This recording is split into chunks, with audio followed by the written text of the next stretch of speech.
प्रिय विद्यार्थियों, मैं Rajveer Singh Meena, faculty of political science, राजकीय महाविद्यालय खैरथल से आपको ऑनलाइन अध्ययन प्रणाली के तहत स्नातक द्वितीय वर्ष के प्रश्न पत्र भारतीय राज्य व्यवस्था के बारे में चर्चा करते हुए भारत में राष्ट्रवाद का उदय संबंधित अध्याय के बारे में अपने विचारों के माध्यम से जो पाठ्यक्रम में विषय वस्तु है उसको आपके बीच उपस्थित कर अध्ययन प्रणाली को शुभारंभ करता हूँ। भारत एक कृषि प्रधान देश है। अर्थव्यवस्था के क्षेत्र में काफ़ी अहम भूमिका कृषि की मानी जाती है। यहाँ खनिज भंडारों की विपुल मात्रा के साथ साथ यहाँ के लोगों का स्वभाव एवं उनका संस्कृति और सभ्यता के प्रति अगाध लगाव के माध्यम से जो व्यवस्थित सामाजिक प्रणाली के साथ साथ जो राजनीतिक परिदृश्य हमें देखने को मिलता है, उसके साथ ही हम एक हमारे राजनीति विज्ञान विषय के माध्यम से जो राज्य व्यवस्था की हम बात कर रहे हैं, वो प्रारंभिक स्वरूप में अगर देखा जाए तो समाजशास्त्र का जो एक व्यापक विषय है के रूप में पूर्व में हम पढ़ा करते थे, उसका धीरे धीरे जब एक विशेष और अलग अलग विषय के रूप में पढ़ने की आवश्यकता महसूस की गई, तो इतिहास उसके साथ साथ राजनीति विज्ञान को हमने अलग किया और राजनीति विज्ञान में राज्य व्यवस्था के बारे में आगे हम विचार विमर्श करने की ओर आज अग्रसर हैं, जिसमें राष्ट्रवाद के उदय, भारत में राष्ट्रवाद के उदय के बारे में बात करेंगे। इस राष्ट्रवाद की जो धारणा की हम चर्चा कर रहे हैं,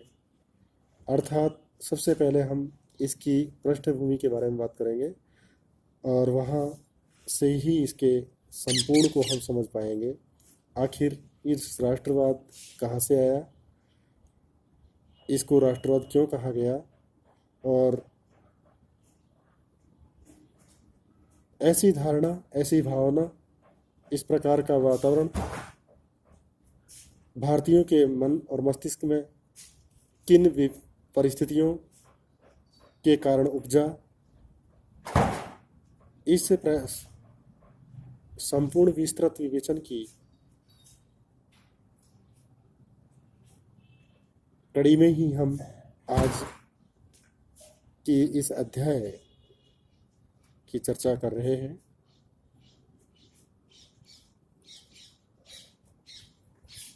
तो जब हम इस प्रकार भारतीयों के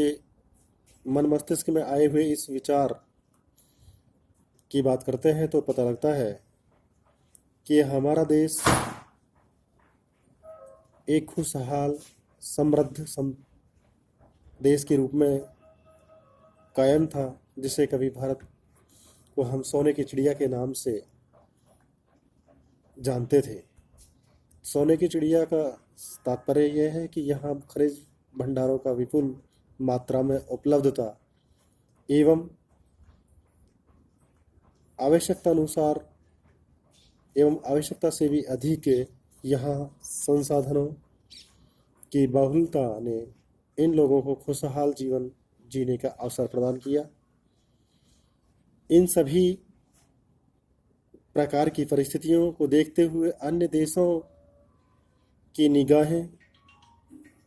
इस देश पर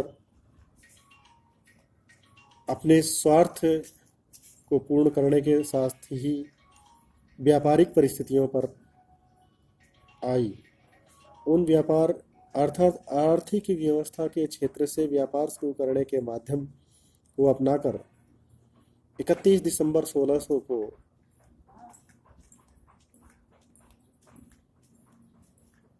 ब्रिटिश साम्राज्ञी एलिजाबेथ ने अंग्रेज व्यापारियों को भारत में व्यापार करने हेतु अधिकार दिया। इस अधिकार को प्राप्त कर कंपनी का इस भारत में इस प्रकार तीव्र गति से अपने पैर पसारना शुरू किया कि भारतीयों को संकुचित दायरे में लाकर और उनके ऊपर अन्य प्रकार दुर्व्यवहारपूर्ण तरीके से उनके साथ रवैया अपनाकर उन्हें उनके मन और मस्तिष्क में एक प्रकार का भय कायम कर दिया। और 1850 तक कंपनी का विस्तृत भूभाग पर व्यापारिक परिस्थितियों का आधिपत्य हो गया और वो अपने आप में एक छत्र आधिपत्य के रूप में कायम हो चुकी थी, जिसके कारण उसका रवैया, उसका शासन का तरीका व्यापारिक परिस्थितियों में कुछ दुर्भाग्यपूर्ण साबित होने लगा। इसी के साथ भारतीयों में असंतोषजनक स्थिति का उदय हुआ और उस असंतोष की भावना ने उन्हें एक धीरे धीरे उनके विचारों में, उनके मन में, उनके जेहन में इस प्रकार की व्यापारिक परिस्थितियों के विपरीत विचार उन आगमन शुरू हुआ। इसके साथ साथ 1858 में जब इस बात का पता ब्रिटिश साम्राज्ञी को लगा तो उन्होंने कंपनी के शासन की समाप्ति कर भारतीय शासन को अपने हाथों में ले लिया और यहीं से अब भारत का दुर्भाग्यपूर्ण स्थिति सामने आने लगी। और उन जो ब्रिटिश साम्राज्ञी के माध्यम से भारत पर शासन करने के लिए जिन अधिकारियों को नियुक्त किया गया, उनका भारतीय जनता पर किया गया अपमानजनक एवं काफ़ी अधिक परेशान करने का जो जनता के साथ टॉर्चर करने के प्रयास किए गए, उससे उनके दिमाग में अंग्रेजी शासन के खिलाफ भावना का उदय होने लगा। इस के साथ ही जब वो भारत का शासन 1858 में ब्रिटिश साम्राज्य के हाथ में आया, तभी से ही कुछ भारतीय महापुरुषों ने इसका विरोध करना शुरू किया और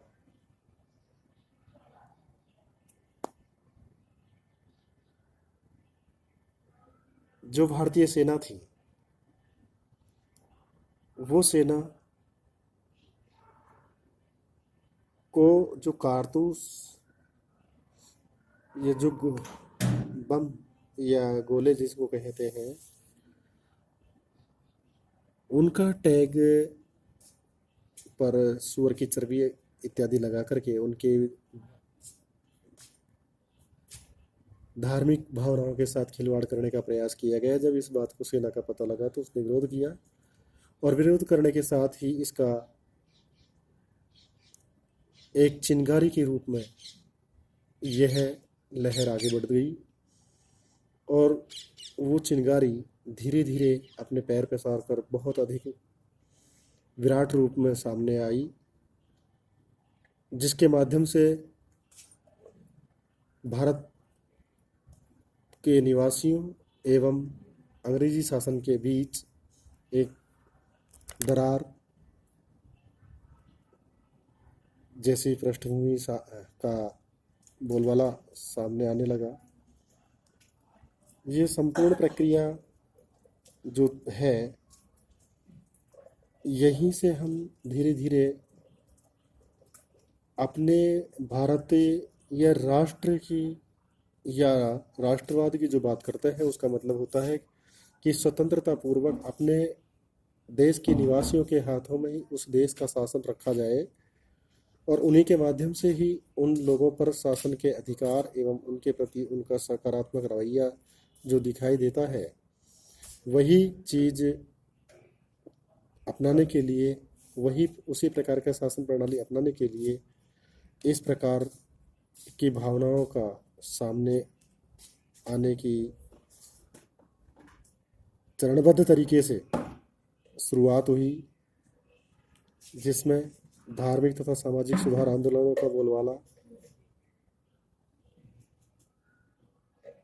मुस्लिम सुधारबंदी आंदोलन, राजनीतिक एकता, आवागमन तथा संचार साधनों की भूमिका, पश्चिमी शिक्षा तथा साहित्य का प्रभाव, ऐतिहासिक अनुसंधान तथा भारतीय साहित्य की प्रशंसा,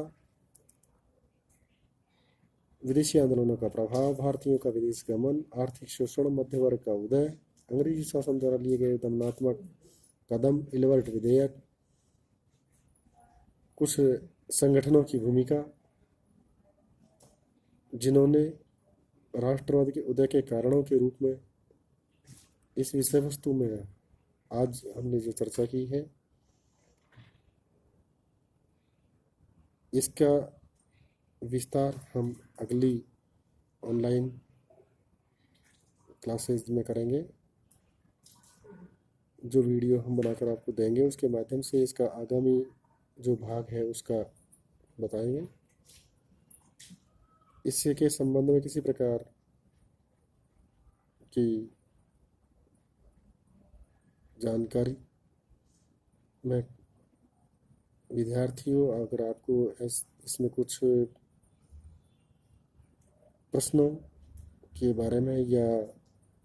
संबंधित विषय वस्तु के बारे में आप अपनी राय दे सकते हैं, जिनका या आपको आने वाली इस विषय वस्तु की समस्याओं का समाधान हम करेंगे। और आज का वीडियो हम यही समाप्त करते हैं।